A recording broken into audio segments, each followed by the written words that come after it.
Charlie Kirk, man, what a punch in the balls. I like Charlie. I started following him a few years ago, off and on.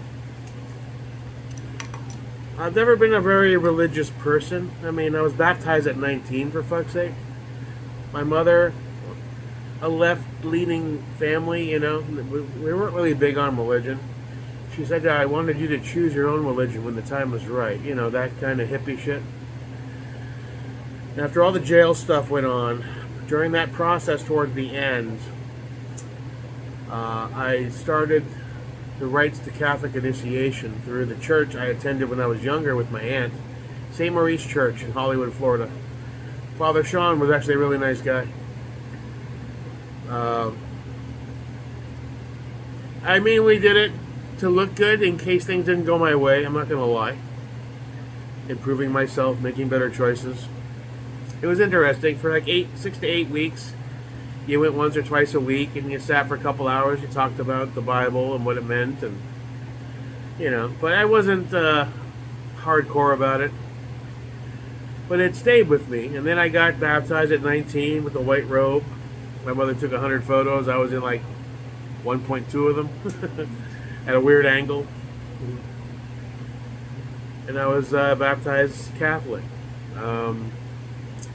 And throughout my life, I've really never been very religious. There were times when my father died, my grandmother died, my dogs died, my girlfriend was cheating on me, that little 2 month of insanity, and lost my job, the whole country song debacle. Ended up losing my townhouse because I had to rent it out, and I was living back at my mother's, a failure in every way, after she was still up in Canada dealing with Nana dying. There was a time that I lost all faith in everything, I guess you could consider me an atheist at the time. There wasn't a lot of hope anywhere to be found. Not for me, anyway. But I found my way through it. And I've had times in my life where things should have gone really bad in jail. My life was threatened on multiple occasions. And I was a 19-year-old punk kid with the bleach blonde streaks, skinny as a rail. I wasn't built for that place. I wasn't meant to be in that place. I didn't deserve to be in that place, but I was surrounded by the worst of the worst. Had my life threatened on many occasions by some very serious, psychotic dudes. Usually black dudes, mostly. One Jamaican crazy guy kept walking up to the glass when they did count for shutdown, and, "Hey, white boy, I'm going to kill you tomorrow." Like with a darkened. One big fat guy was threatening me when I moved to a pod. "Hey, crack, I'm going to take them books." I almost said, "Wow, you can't read, bitch," but, And the whole night he was going, "I'm going to kill you tomorrow, motherfucker. I'm going to get you in the yard, man." Just to intimidate, Woke up, he was transferred by mistake. Apparently they got the papers mixed up. The dude that seemed to want to fuck me up and kill me was magically gone. I totaled some cars. I should have been dead. I walked away with that scratch. Didn't get a DUI. Nobody else was involved, obviously, but I've had angels looking after me throughout my life. I've escaped a lot of bad situations. And when I discovered Charlie, he was very super fucking religious, which that was again, I'm trying to find my way with that. I'm getting more and more involved. I read the Bible passages now more, and I'm just trying to find myself at this stage in my life. You need something, And I found myself listening to Charlie, not agreeing with everything he said, but he made such a logical point about certain things. You couldn't help but respect the guy's dedication to his beliefs, and you just kind of respected the guy, even if you didn't agree with him. Like on Israel, I don't agree. I never agreed with him. I'm not a fan of Israel. Never have been. For multiple reasons. I believe their goal is to create a lot of the infighting we're seeing now. They hate Christians. They see all non-Jews as goyim, as eventual slaves type, just like the Muslims see us. We're being attacked from two sides here. Two crazy-ass religions. One killed Jesus, and the other one wants to finish the job. So I don't know what to tell you on that front, man. But when I started following Charlie, and throughout the election, he made good points. Charlie Kirk was a strategic hit, in my opinion. Nobody did more to bring the youth vote out for Trump than Charlie Kirk. The midterms are coming up. 2028 is coming up. Definite threat. He's getting through to a lot of young people. And that's a major threat. I don't believe some crazy old guy or some crazy transgender weirdo. I haven't even looked to see the updates that they found. I guarantee you the people, it was a 2-3 person team, Alphabet City. They were on the jet before the body hit the floor type shit. They'll toss up a few patsies, make it nice and clean. And their goal is to, it's all New World Order shit, in my opinion. Charlie was a threat, a big threat. Because the youth vote is the biggest vote of them all. The boomers are dying out. The people in their 30s, 40s, 50s are in the camp they're going to stay in. Youth vote is the only vote where you can change somebody's mind. They're open to, ideas. And that's dangerous to the powerful who have an agenda. And I believe he was murdered for an agenda today. It wasn't random. It wasn't some pissed off transsexual angry at him. At least I don't think so. And I'm very sad that he's gone. I feel terrible for his wife and his children. No one should die for their beliefs or having a difference of opinion. If anything, Charlie embraced other people at all these rallies and said, if people don't talk, things escalate to violence. We need to, even if we disagree on everything, it's important to keep that dialogue going, to try to understand each other's points and positions, to try to see ourselves as human beings and the humanity in us and not the enemy. And he died for it, man. He fucking died for it. Shot right through the fucking neck.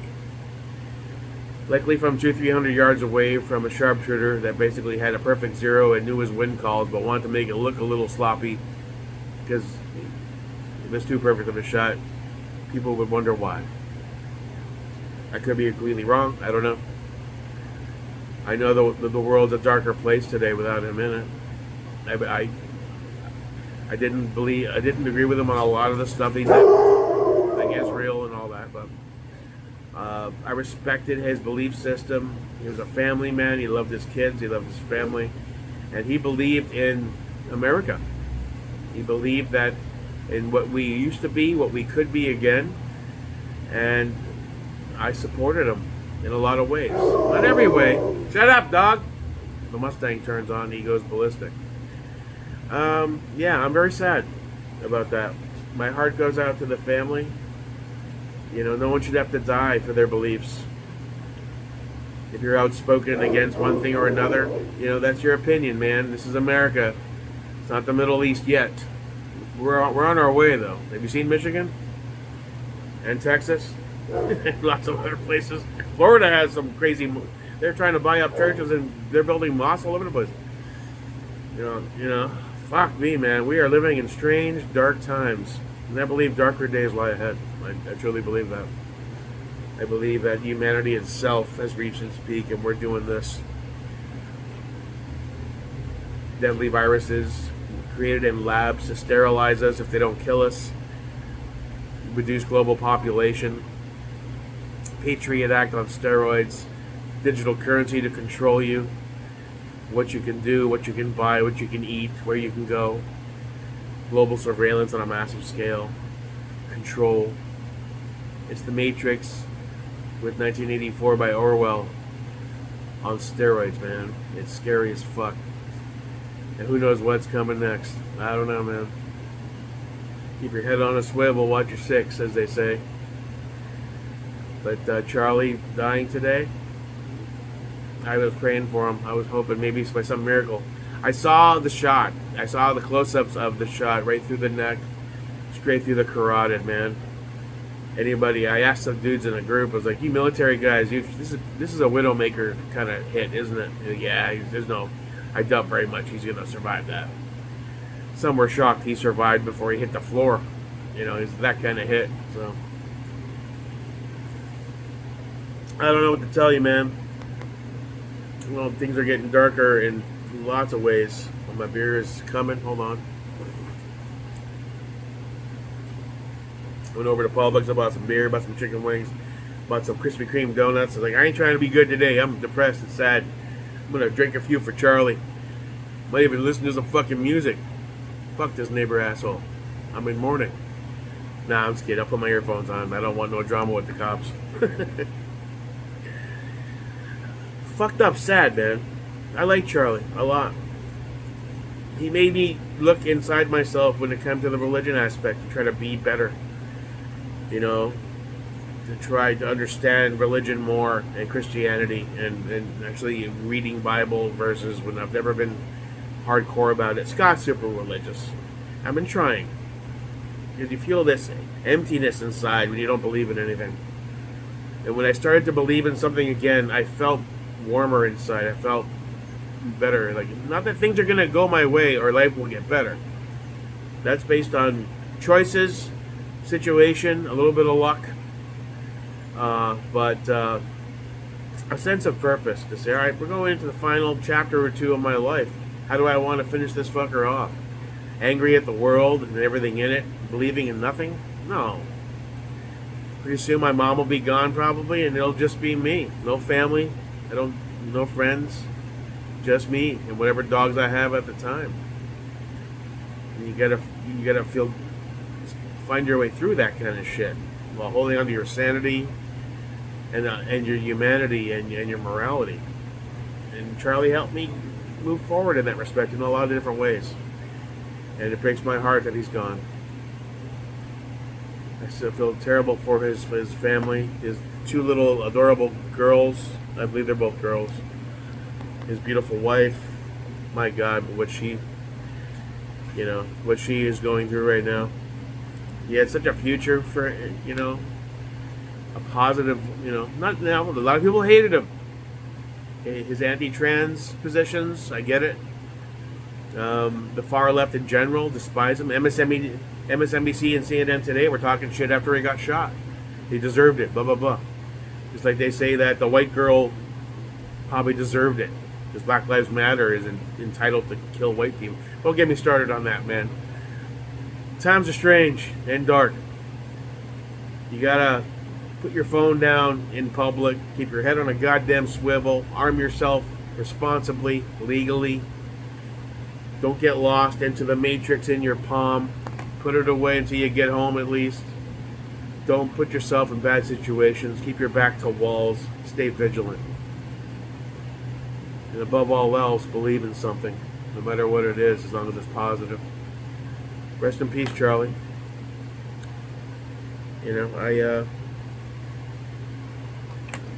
I've dealt with death so many times in my life. It's always different. I didn't know the guy, but I feel his loss. An Irish prayer is all I can offer. May the road rise to meet you. May the wind be always at your back. May the sun shine warm upon your face.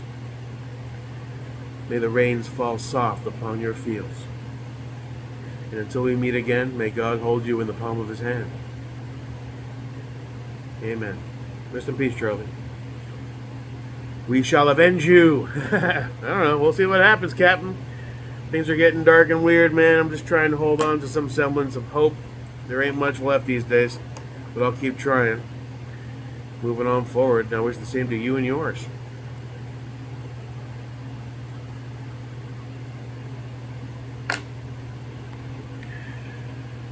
One last little bit.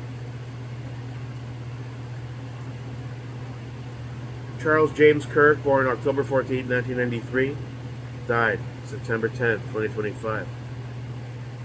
An American hero and a villain and everything wrapped in between. But he lived a valiant life, and he deserves your respect no matter where you fall along that line. I want to drink a few for you tonight, Charlie. Rest in peace, my friend. Until Valhalla, in heaven, and everywhere in between. We'll keep fighting a good fight for you, brother. Respect, and goodbye.